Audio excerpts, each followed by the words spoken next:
주님의 평화가 여러분과 함께. 감사합니다. 하나님께서 오늘 우리에게 주시는 말씀 사사기 14장 17절에서 20절 말씀입니다. 자, 우리 함께 말씀 읽겠습니다. 7일 동안 그들이 잔치할 때 그의 아내가 그 앞에서 울며 그에게 강요하므로 일곱째 날에는 그가 그의 아내에게 수수께끼를 알려주매 그의 아내가 그것을 자기 백성들에게 알려주었더라.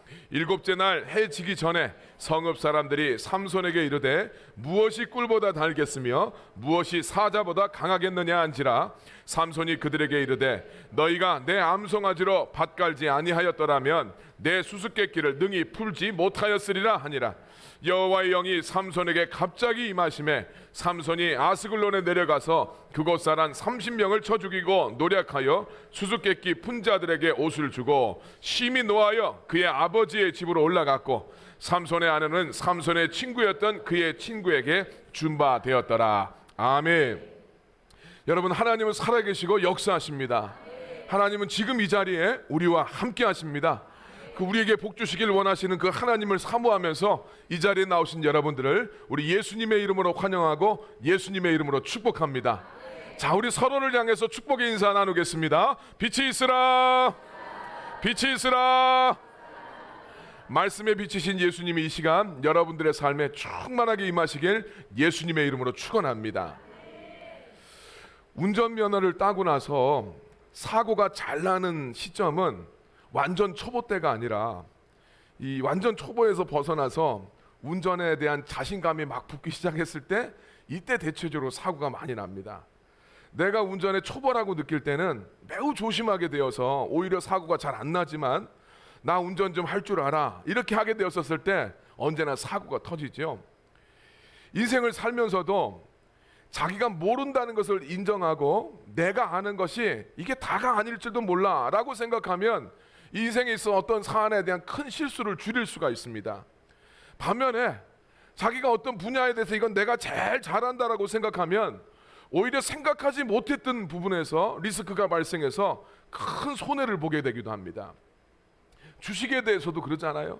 잘 모르면서도 스스로 잘 안다고 생각하는 사람들이 무모하게 투자를 감행했다가 크게 손해를 보게 되기도 합니다. 지식의 착각이라는 책에서 무지와 착각을 구분을 하는데, 어떤 것에 대해서 모를 때 그건 무지한 겁니다.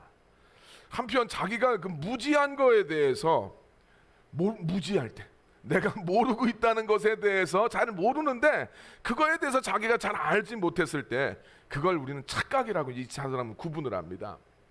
사람이 자기가 어떤 사안에 대해서 무지함을 인정하면 적극적으로 도움을 다른 곳에 요청을 하게 돼 있습니다. 그래서 더 배우려고도 하고 더 노력하게 되니까 무지한 것이 성장의 조건이 되기도 합니다. 또 자기가 무지하다는 것을 알게 됐을 때는 많이 조심을 하기 때문에 상대적으로 실수도 덜 하게 되죠. 근데 이 착각 속에 사는 사람들, 자기가 무지한데도 불구하고 그것에 대해서 무지한 사람은 자기의 무지함을 인정하지 않고 잘 안다고 생각을 하니까 별로 도움을 받아야 된다는 생각을 하지 않습니다. 그러니까 발전의 속도도 오히려 더딜 수가 있죠. 또 스스로 잘 안다고 생각하기 때문에 실수를 해도 안심하다가 실수를 하니까 더 큰 실수를 합니다. 그리고 자기가 무지해서 실수했다라고 깨달으면 이것에 교훈을 얻게 되는데, 잘 안다고 생각을 하면서 자기의 무지함을 인정하지 않게 되면, 그러면서 실수를 하게 되면 항상 야, 이건 누구 때문이야, 이거는 어떤 상황 때문이야 라고 이 실수를 통해서 교훈 얻기가 참 어렵게 됩니다. 이 무지와 착각, 이 두 가지 태도는 예수님 앞에 섰을 때는 천국과 지옥을 결정짓습니다. 예수님 앞에 자기의 무지함을 인정하는 사람을 우리 예수님은 구원해 주세요. 예수님 앞에 자기의 무지함을 인정하는 것은 내가 예수님을 모릅니다, 이 말은 내가 죄인이라는 이야기예요. 그런 사람은 구원을 얻습니다. 자기가 죄인인 것을 인정하고 예수님의 보혈의 은혜를 간절히 간구하죠. 내가 무지한 자고 죄인인 걸 알게 되니까 예수님의 도우심이 너무나 필요해요. 그분이 아니면 구원받을 수가 없습니다. 그게 그 고백하면서 나아가기 때문에 오히려 예수님 앞에 구원을 얻어요. 그러나 착각 속에 사는 사람들, 내가 예수님을 잘 안다, 이렇게 생각하는 사람들은 자기가 의롭다고 생각하는 사람들이에요. 신앙생활을 해도 자기야말로 예수님이 용서해 주시고 구원해 주셔야 될 대상이라는 것을 깨닫지를 못하는 거예요. 그래서 자기의 구원을 위해서 예수님이 꼭 필요하다 이렇게 생각하지 않습니다. 자기는 당연하게 구원을 얻는다라고 생각을 해요. 예수님은 그런 착각 속에 있는 사람은 구원하지 않습니다. 예수님은 공생애를 지내시면서 한결같은 이와 같은 말씀을 하시는데 사람들은 여기에 대해서 관심이 없습니다. 어떻게 해서든지 예수님 통해서 세상적인 소원 잘 이루는 것이 믿음 생활 잘하는 것이라고 사람들이 그렇게 생각을 하며 살고 있어요. 오늘 말씀을 통해서 예수님께서는 그런 신앙생활에는 소망이 없다. 너희가 그런 신앙생활에서 돌이켜야 된다고 말씀하고 계십니다. 오늘 말씀을 보게 되면 드디어 삼손이 딥나에 살고 있던 이 블레셋 여인하고 결혼을 하게 됩니다. 이 당시에 이스라엘의 결혼식은 일주일이었어요. 이 잔치에는 친구들도 함께 하는데 블레셋 사람들은 30명의 청년들을 삼손의 이 결혼식에 하객으로 보내서 함께 축하하면서 잔치를 하도록 이 사람들을 보내게 됩니다. 함께 잔치를 일주일 동안 하게 되면서 이 삼손이 블레셋 친구들한테 수수께끼를 내게 되죠. 그러면서 일주일 안에 내가 내는 수수께끼를 너희들이 마치면 내가 베옷 30벌과 겉옷 30벌을 너희들한테 줄 것이고, 만약에 일주일이 지나도록 그 수수께끼의 답을 너희들이 알지 못하면 너희들이 나한테 베옷 30벌과 겉옷 30벌을 줘라, 이렇게 서로 내기를 하게 됩니다. 그래서 삼손은 우리가 지난주에 살펴봤던 것처럼 이 수수께끼를 그들한테 내지요. 자, 그 내용 한번 볼까요? 14장 14절 말씀입니다. 삼손이 이야기합니다. 자, 먹는 자에게서 먹는 것이 나오고 강한 자에서 단 것이 나오는데 이게 뭐게? 이렇게 이제 질문을 했어요. 삼손의 수수께끼는 우리가 지난번에 살펴봤던 것처럼 직접 경험한 사람만 알 수 있는 것이기 때문에 경험하지 않은 사람들은 사실 짐작도 안 가는 이야기입니다. 근데 여기에 옷 60벌이 걸려 있습니다. 당시 사람들은 옷이 많은 것이 아니라 옷 한 벌 가지고 살아갑니다. 이 옷 한 벌이 상당한 금액이 됩니다. 그래서 블레셋 사람들이 사흘이 지나도록 이 답을 알아내지 못하니까 답을 알아내기 위해서 이제 삼손의 아내를 협박하기 시작합니다. 야, 니네가 우리들한테 지금 옷 뜯어내려고 이 결혼식 한 거냐? 수수께끼 답을 네가 알아주지 않으면 너하고 니네 아버지의 집을 불태워서 죽여버리겠다, 이렇게 협박을 해요. 즐겁고 행복해야 될 이 혼인잔치에 블레셋 사람들의 협박에 시달렸던 이 삼손의 아내가 매일같이 삼손한테 울면서 떼를 쓰게 되니까 삼손이 누구한테도 말하지 않았던 답을 자기 아내한테 털어놓게 됩니다. 이 삼손의 아내를 협박해서 답을 알아낸 블레셋 친구들은 딱 7일째 저녁에 해가 지기 전에 삼손한테 아주 의기양양하게 그 해답을 말해줍니다. 자, 14장 18절 말씀이죠. 7째 날 해가 지기 전에 성읍 사람들이 삼손한테 딱 이야기합니다. 무엇이 꿀보다 달겠으며 무엇이 사자보다 강하겠느냐. 삼손이 냈던 수수께끼의 답을, 야, 강한 자는 삼손이고 사자고 이 먹는 것 음식은 꿀이다 라고 하면서 그 대답을 딱 맞추죠. 삼손은 블레셋 사람들이 자기 아내를 이용해서 답을 알아낸 것을 깨닫고 크게 분노합니다. 야, 니들이 내 아내를 통하지 않았으면 이 대답을 니네가 어떻게 알았겠느냐. 근데 그때 갑자기 하나님의 영이 삼손한테 임하시게 되고 삼손은 이 블레셋의 야비한 꼼수에 대해서 이제 복수를 하게 됩니다. 성경 말씀 볼게요. 18절 우리 19절 말씀 보니까 너희가 내 암송아지로 밭을 갈지 않았더라면 내 수수께끼를 능히 풀지 못하였을 거다. 야, 네가 내 부인을 데리고 어떤 식으로든 네가 알아내지 않았으면 너희들이 이걸 어떻게 알아냈겠냐. 그러면서 19절 말씀입니다. 같이 한번 읽겠습니다. 여호와의 영이 삼손에게 갑자기 임하심에 삼손이 아스글론에 내려가서 그곳 사람 30명을 쳐 죽이고 노략하여 수수께끼 품자들에게 옷을 주고 힘이 노하여 그의 아버지의 집으로 올라갔고. 아멘. 하나님의 영이 임한 삼손은 그 능력으로, 하나님의 성령의 능력으로 블레셋 도시 아스글론에 가서 블레셋 사람 30명을 쳐 죽입니다. 그리고 그들의 옷을 뺏어와서 결혼식 하객들한테 던져줘 버리고 자기 집으로 돌아가 버려요. 참 우리가 지금 이 삼손의 이야기를 읽다 보면 참 납득이 안 가고 이해가 안 가는 이런 모습들이 많이 있죠. 결혼식에 와서 신부를 협박하는 이 블레셋 사람들, 또 그런 사람들한테 복수를 하는 이 삼손의 모습들, 이 모든 모습이 사실은 좀 납득이 안 갑니다. 이걸 통해서 우리는 블레셋이나 삼손이나 서로 복수하면서 나아가는 모습이 진짜 악한 자들이구나, 전부 다 제멋대로 사는 것이구나 하는 것을 알게 되지만, 그런 삼손한테 왜 갑자기 하나님의 영이 임해서 아스글론에 가서 이 블레셋 사람들, 사실은 상관도 없는 사람들로 보이는데 그 사람들한테 가서 30명을 죽여서 복수를 하고 그 옷을 빼앗아서 하객한테 줬다는 이야기를 우리는 어떤 식으로 이해를 해야 될지 참 좀 난감한 생각이 듭니다.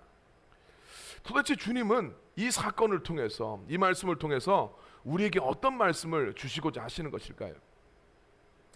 삼손의 이야기는 우리가 성경에서 익히 보던 믿음의 사람들하고는 굉장히 거리가 멉니다. 한마디로 엉망진창이고 좌충우돌입니다. 그래서 처음 삼손의 이야기를 읽으면 우리가 잘 알기 때문에 삼손의 이야기를 읽어보지요. 읽어보면 굉장히 당황스럽고, 뭐가 이런가, 교회에서 들었던 삼손은 이 삼손이 아닌 것 같은데, 성경 말씀을 읽어보면 그런 당황스러운 생각이 듭니다. 삼손의 모습을 이게 믿음의 모습으로 봐야 되는지, 이게 안 그런 것으로 봐야 되는지, 그걸 판단하는 것도 쉽지 않아요. 진짜 삼손은 지 마음대로 살아가는데 하나님의 영이 또 삼손한테 임해요. 그런 걸 바라보면서 이걸 어떻게 이해를 해야 되는지 굉장히 혼란스럽습니다. 자, 이건 바로 삼손이 살았던 시대의 영적인 상태를 보여주는 것입니다. 이 시대가 이렇게 타락했어요. 이렇게 구분이 없습니다. 정말 하나님의 사람이라면 하나님만 사랑하고 악한 세상하고는 결연하게 싸워야 되는데, 삼손은 자기가 싸워야 될 블레셋 사람하고 결혼해서 자기가 싸워야 될 대상하고 한 몸이 되고 그들하고 친척이 되고 그들하고 친하게 지내려고 해요. 삼손에게는 하나님 말씀에 순종하기 위해서 세상과 싸우고, 그 세상 속에서 하나님 말씀에 믿음으로 순종하려는 그런 몸부림이 없어요. 그냥 세상하고 한 통속이 되어서 어떻게 하든지 인생 살아가면서 세상하고는 갈등하지 않고 세상하고 잘 맞춰서 살아가려는 그런 모습만 삼손한테 보여집니다. 근데 이런 삼손의 모습이 삼손의 모습이기만 하냐? 그렇지 않다는 거예요. 이 시대를 살아가는 인간들의 모습이기도 합니다. 요한일서 2장 15절 말씀입니다. 같이 한번 읽겠습니다. 이 세상이나 세상에 있는 것들을 사랑하지 말라. 누구든지 세상을 사랑하면 아버지의 사랑이 그 안에 있지 아니하니. 아멘. 사도 요한의 경고처럼 세상과 말씀으로 싸우고 나의 정욕을 물리치면서 주님 앞에 순종해야 되는데, 이 세상을 살아가는 사람들도 세상하고 마찰을 일으킬까 봐 벌벌 떨고 어떻게 하든지 세상하고는 사이좋게 지나고 세상에서는 다 인정받으면서 살아가려고 합니다. 하나님한테는 관심이 없어요. 하나님하고 정말 친하게 지내고 하나님 앞에 인정받는 거, 여긴 관심이 없고, 하나님이 싸우라고 하는 세상의 그 대상들하고 화친을 맺어서 그들과 한 몸이 돼서 살아가려고 해요. 바로 이게 인간들의 모습이죠. 하나님은 이 삼손의 죄악되고 이기적이고 절제가 안 되고 무책임한 태도를 그대로 사용하셔서 하나님의 계획을 이루어 가십니다. 그래서 하나님께서 사용하신 특단의 방법이 삼손을 버려야 될 사자를 죽게 하는 이 사건을 통해서 삼손으로 하여금 하나님 뜻에 따라서 블레셋과 전쟁을 하도록 하나님이 이끌어 가신다는 것, 우리 지난주에 함께 나눴어요. 삼손, 사명을 잃어버린 삼손으로 하여금 하나님의 뜻과 계획 따라 살게 만드는 것이 사자가 죽어서 꿀을 낸 사건. 이 사건이 전혀 하나님의 뜻하고는 상관이 없는데 그 사건을 하나님이 하나님의 영을 임해서 경험하게 만들어요. 그리고 그 사건을 통해서 하나님의 뜻대로 살아가도록 삼손의 인생을 하나님 막 끌고 가시는 거예요. 삼손이 그 의미를 알고 행한 것이 아닌데, 사자가 죽어서 꿀을 낸 그 사건이 삼손을 끌고 가서 하나님 목적을 성취하도록 만드십니다. 그래서 우리가 지난주에 사자가 죽어서 꿀을 냈던 그 사건, 그 이해할 수 없는 그 사건은 예수님의 십자가 사건을 의미한다라고 말씀을 드렸습니다. 인간들은 세상을 사랑하고 제 마음대로 살아가는 죄악 덩어리 인생들인데 삼손처럼 구별됨이 없어요. 사자는 죽은 사체에 손을 대면 안 돼요. 근데 사자가 죽어있는 그 주검으로 일부러 가요. 거기에 꿀이 묻어 있으니, 꿀이 거기에 있으니까, 벌집이 있고 꿀이 있으니까 그걸 떠먹습니다. 이거는 사자가 해서는 안 되는 부정한 짓이에요. 그런데 하나님께서 정말 놀랍게 오늘 우리들도 하나님께서 해서는 안 되는, 하나님 앞에 해서는 안 되는 부정한 짓을 행하는 죄인들인데, 그 부정한 행위를 통해서, 그 죄악의 현장에서 예수님이 우리를 만나 주신다는 거예요. 그 죄악 때문에 심판받아야 되는데 우리는 그 부정한 일을 저지르는데, 그 부정한 현장에서 주님이 우리를 만나 주셔서 세상을 사랑하고 제 마음대로 살아가는 자들을 하나님의 뜻대로 살아가도록 이끌어 주시고 하나님의 뜻에 순종하도록 우리를 도와주십니다. 이렇게 예수님의 십자가 사건은 인간들로 하여금 하나님의 뜻에 순종하도록 인간들을 이끌어 주시는데, 죄악된 인간들을 그 예수님한테, 예수 그리스도에게로 이끄시고, 삼손의 이야기에서는 삼손을 죽은 사자에게로 이끄시는 분이 있어요. 그분이 누구시냐? 성령님이시라는 거예요. 우리는 사자와 꿀 사건이 예수님의 십자가 사건을 의미한다고 말씀을 드렸습니다. 근데 삼손은 사자와 꿀의 사건을 어떻게 경험하게 됩니까? 하나님의 영이 삼손에게 임함으로써 그 사건을 경험하게 돼요. 근데 블레셋 사람들은 이렇게 성령을 통해서만 깨닫게 될 수 있는 이야기를 삼손의 아내를 협박해서 전해 들은 몇 마디 이야기만 가지고 우리가 그 비밀을 안다고 삼손한테 큰 소리를 칩니다. 우리가 그거 안다고. 하나님의 영이 임해서 경험했던 사건인데, 블레셋 사람들은 하나님의 영에 의해서 경험한 게 아니라 전해 들은 몇 가지 이야기만 가지고 우리가 그거 안다 그러면서 큰 소리를 칩니다. 그래서 하나님께서 삼손의 손에 이 블레셋 사람들을 넘겨주셔서 그들을 심판하시게 됩니다. 처음에 하나님의 영이 임한 삼손이 블레셋 사람 30명을 죽이게 되죠. 여기에 블레셋 사람들이 복수합니다. 그랬더니 그 다음에는 삼손이 곡식이 연그러 있는 이 블레셋의 밭과 올리브 밭과 포도원을 다 태워서 막대한 재산상의 피해를 주게 되고, 그 다음에 또 삼손을 잡으러 오니까 삼손이 블레셋 사람들을 1000명을 죽이게 됩니다. 성경에서 1000이라는 숫자는 완전수예요. 블레셋이 삼손에 의해서 완전히 도륙됐다라는 것을 보여줍니다. 그러니까 전부가 다 도륙되었다는 것이 아니라 완전히 도륙됐다, 하나님의 계획이 성취됐다, 이것을 이야기하는 거예요. 블레셋이 이처럼 도륙된 것은 성령의 역사 없이 하나님의 계획을 자기들이 안다고 말했기 때문이에요. 삼손 이야기에서 성령을 받은 이는 삼손밖에 없어요. 하나님의 영이 삼손한테만 계속 임합니다. 그러니까 삼손이 경험했던 사자와 꿀의 사건은 하나님의 영을 통해서 이루어진 사건이었어요. 근데 우리는 삼손이 경험했던 수수께끼의 진실은 예수님 십자가 사건이라고 이미 설명을 드렸고 우리가 그렇게 알고 있습니다. 그래요. 예수님의 십자가 사건, 십자가의 복음은 무엇을 통해서만 깨달아집니까? 오직 성령님을 통해서만 깨달아집니다. 근데 예수 그리스도의 십자가의 복음을 성령의 역사 없이 안다고 사람들이 주장했었을 때 하나님은 그들을 심판하시는 거예요. 삼손이 블레셋한테 복수할 때 하나님의 영이 삼손한테 임했던 것은 하나님이 계획하신 이스라엘 구원을 위한 일이기도 했지만, 동시에 그 사건을 통해서 하나님은 하나님의 계획을 성령의 역사 없이 안다고 감히 주장하는 자들을 심판하시는 분이라는 것을 알려주길 원하셨어요. 어떤 분들은 지금 이 말씀을 들으면서, 아니 하나님의 역사가 없더라도 하나님의 계획에 대해서 안다라고 주장할 수는 있는 거 아닌가?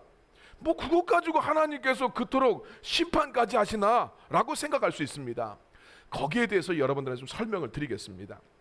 성경은 성령님이 아니고서는 누구든지 예수 그리스도를 알 수가 없고, 예수 그리스도를 모르면서 하나님을 안다고 말할 수 없다라고 이야기하고 있어요.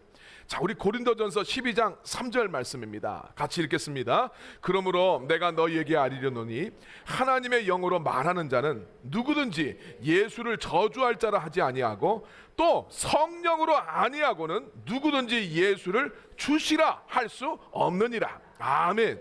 성령님이 아니면 예수님을 나의 구원자, 예수님이 나를 정말 죄에서 구원하실 분, 이렇게 고백할 수가 없다라는 이야기예요. 뿐만 아니라 성경은 그 예수를 통해서, 나를 죄에서 구원하시는 그 예수님에 대한 고백을 통해서만 하나님을 알 수 있다라고 이야기합니다. 요한복음 14장 9절 10절 말씀입니다. 같이 읽겠습니다. 예수께서 이르시되 빌립아, 내가 이렇게 오래 너희와 함께 있으되 내가 나를 알지 못하느냐? 나를 본 자는 아버지를 보았거늘 어찌하여 아버지를 보이라 하느냐? 내가 아버지 안에 거하고 아버지는 내 안에 계신 것을 내가 믿지 아니하느냐? 내가 너희에게 이르는 말은 스스로 하는 것이 아니라 아버지께서 내 안에 계셔서 그의 일을 하시는 것이라. 아멘. 예수님 분명히 이야기합니다. 나를 본 자가 아버지를 본 거다. 아버지가 예수님 안에 계시고 예수님이 아버지 안에 거한다. 내가 지금 이런 말 하는 것도 하나님이 지금 내 안에 계셔서 그 말을 너희들한테 하는 것이다 라고 예수님 말씀하셨어요. 예수께서 그리스도이신 것, 그리스도는 우리를 죄에서 구원하실 분이라는 거죠. 예수님이 그리스도이신 것은 인간의 지식이나 추론을 통해서 얻어지는 것이 절대로 아닙니다. 성령님이 아니고서는 그렇게 고백할 수가 없어요. 그래서 우리는 이것을 계시라고 이야기합니다. 계시는 하나님께서 당신의 영을 통해서만 당신의 사랑하는 백성들한테 알려주시는 거예요. 근데 성령님이 임하지 않았는데 나는 안다라고, 그 하나님의 비밀에 대해서 안다라고 이야기하니까 이들이 죽임을 당합니다. 왜냐하면 이 사람들이 바로 복음서에 나오는 유대인들이고 바리새인들이고 율법주의자들이에요. 그들은 성령 없이 진리를 안다라고 이야기를 합니다. 그러나 그들은 자기가 진리를 안다고 하지만 결국은 주님 앞에 버림받고 심판을 받아요. 예수님께서 요한복음에 보면 날 때부터 맹인이었던 사람을 고쳐주시면서 예수님 그런 말씀합니다. 나는 이 세상을 심판하러 왔는데 전혀 보지 못하는 사람들한테 새롭게 보게 만들고 스스로 내가 보고 안다라고 하는 자들은 맹인이 되게 하려고 왔다라고 예수님 말씀하니까 바리새인들이 예수님한테 물어봐요. 자, 우리 요한복음 9장 40절 41절입니다. 읽겠습니다. 바리새인 중에 예수와 함께 있던 자들이 이 말씀을 듣고 이르되 우리도 맹인인가? 이들의 이야기 그거예요. 우리도 맹인입니까? 그러면 우리가 못 보고 있다는 이야기입니까? 예수님께서 대답하십니다. 41절 시작.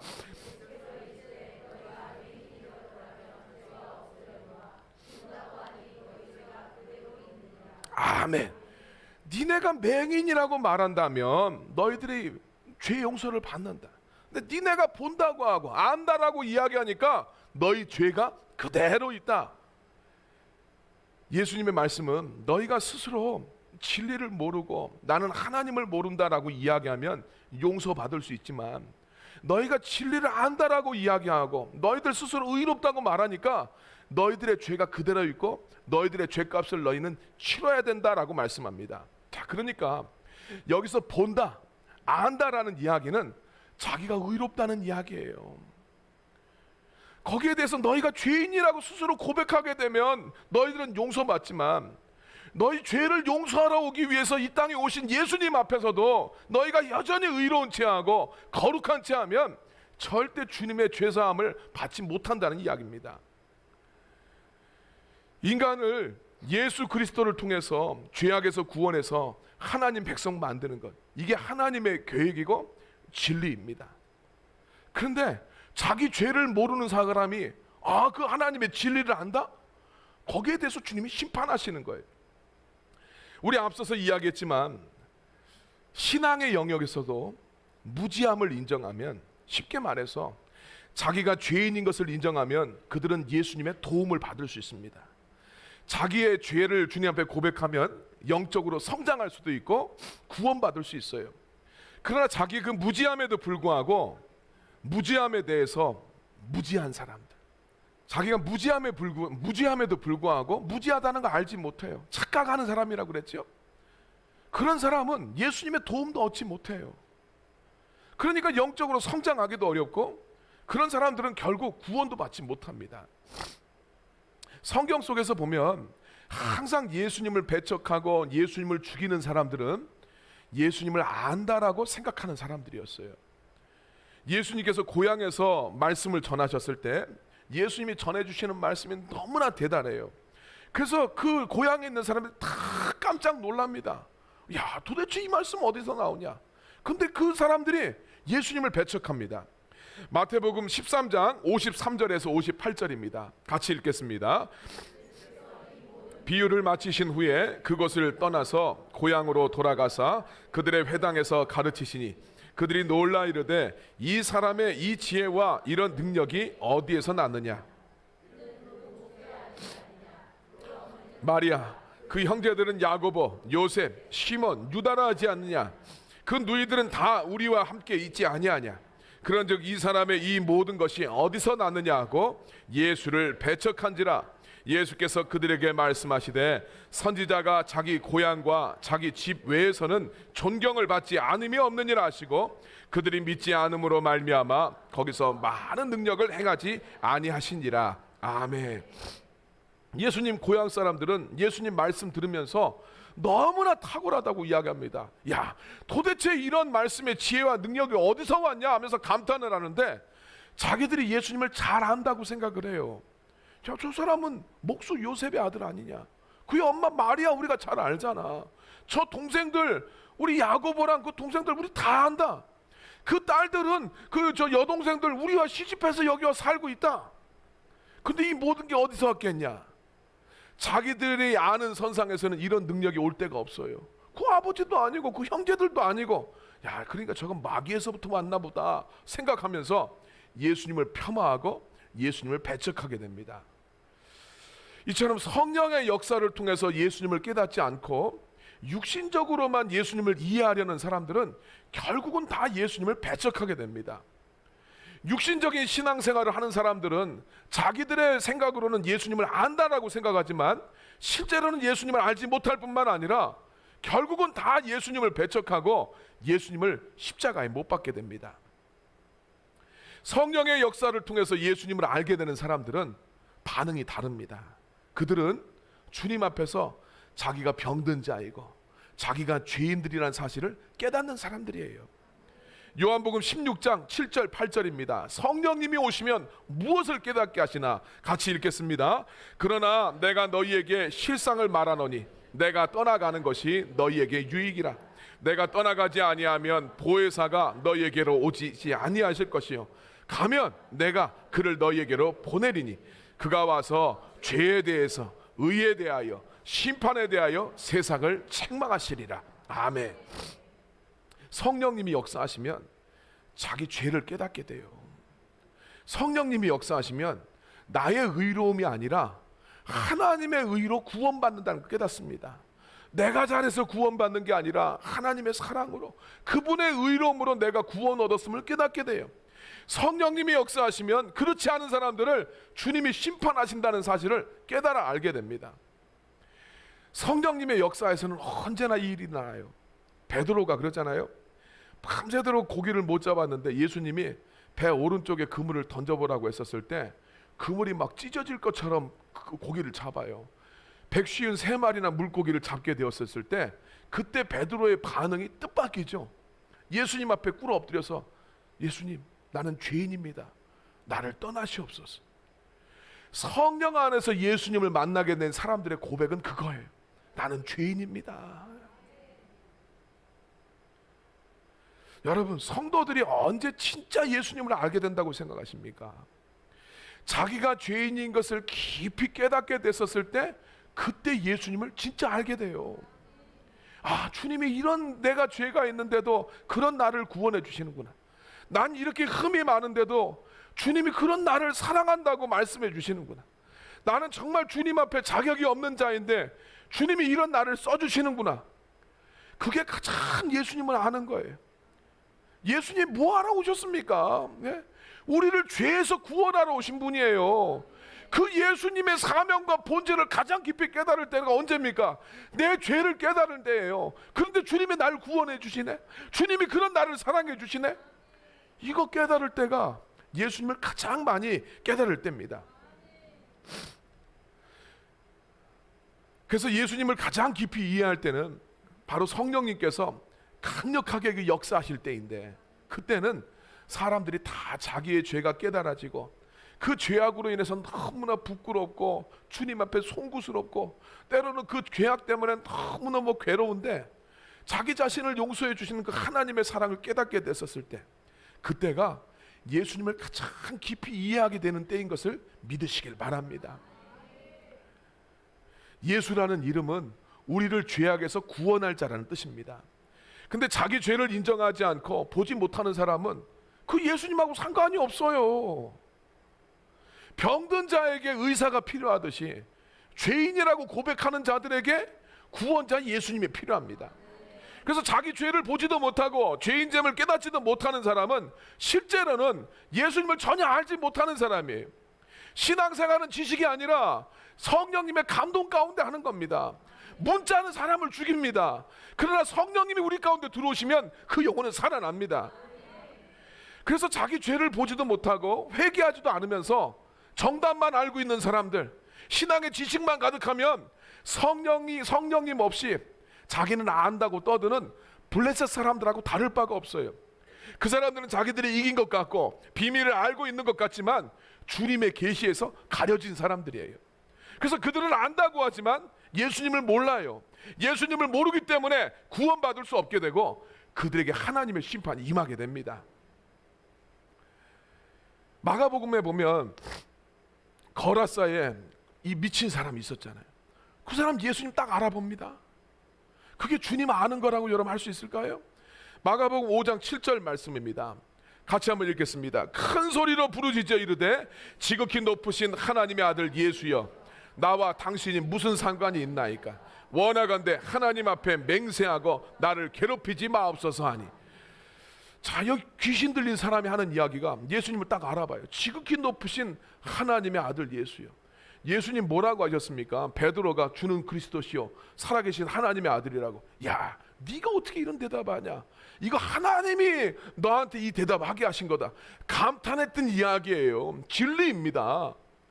아무나 이 고백할 수 있는 게 아니에요. 근데 여기 지금 귀신이 그 고백을 합니다.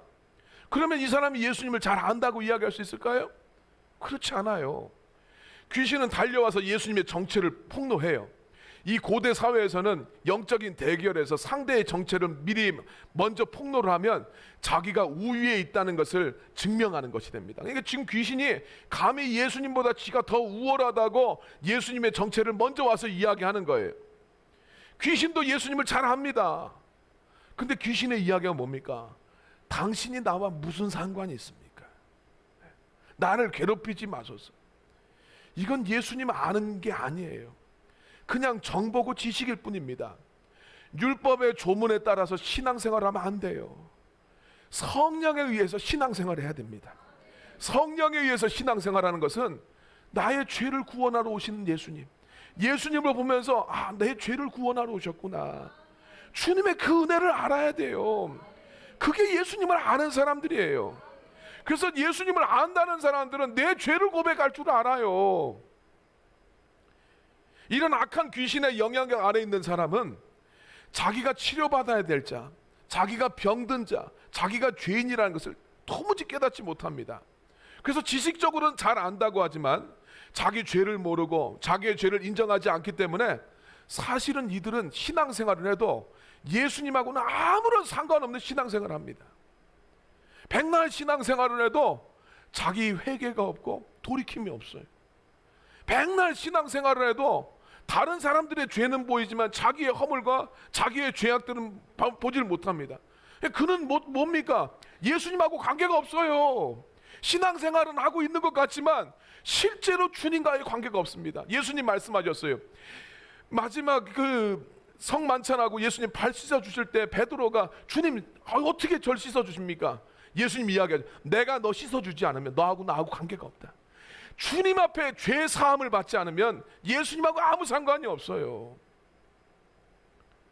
주님은 교회들에게도 이 말씀을 주십니다. 요한계시록 3장에 보면 라오디게아 교회에게 니들은 굉장히 너희들 믿음이 좋은 것처럼 이야기하는데 얘들아, 니네 동네 라오디게아는 안약으로 유명하지?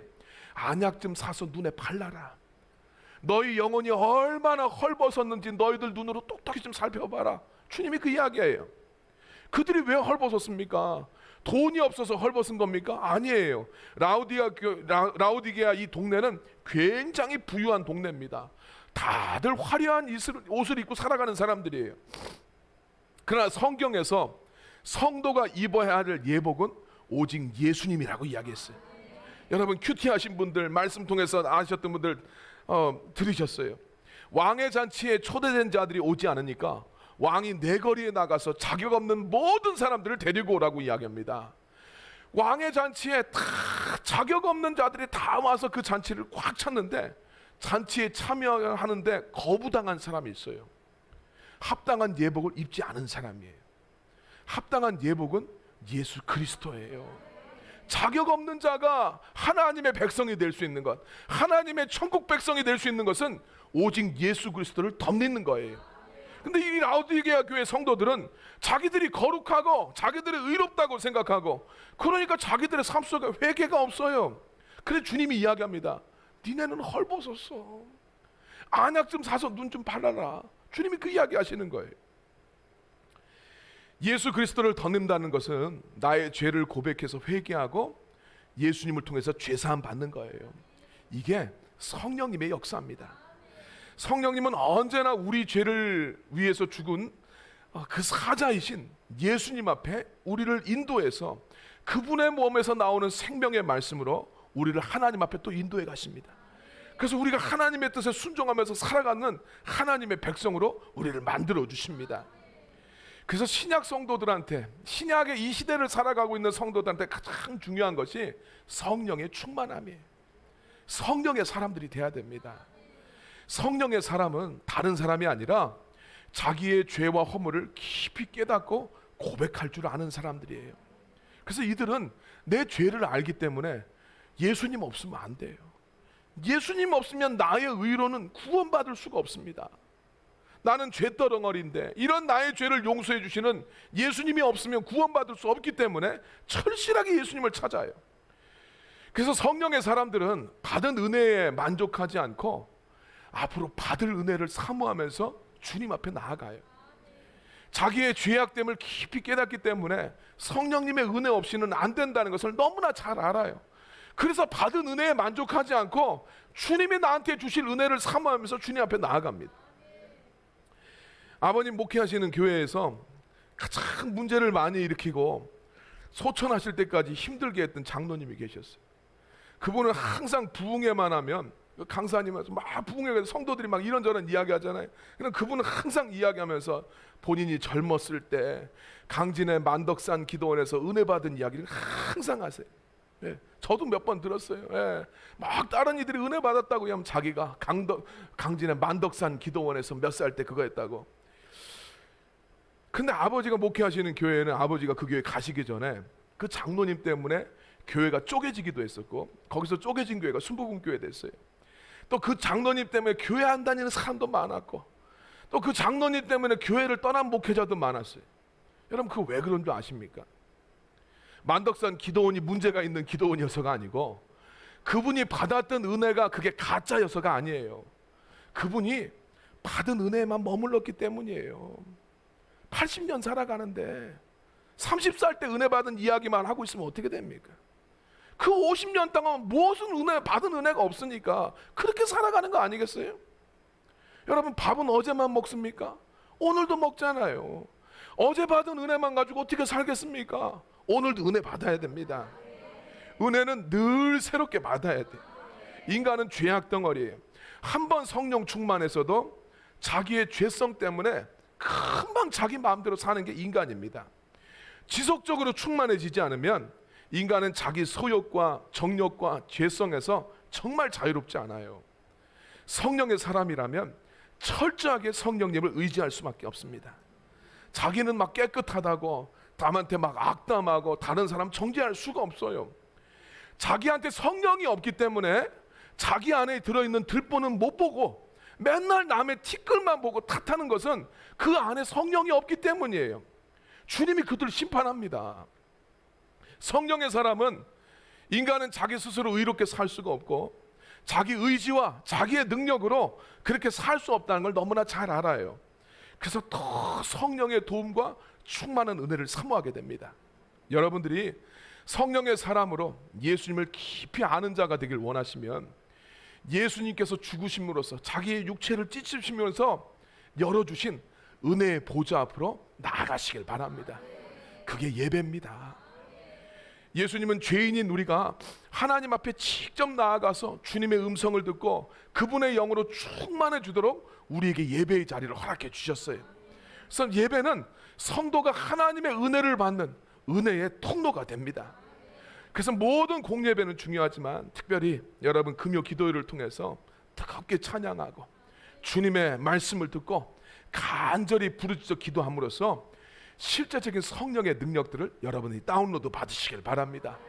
그곳에서 주님의 임재를 누리고 성령님 안에서 풍성한 은혜로 채우시기를 예수님의 이름으로 축원합니다.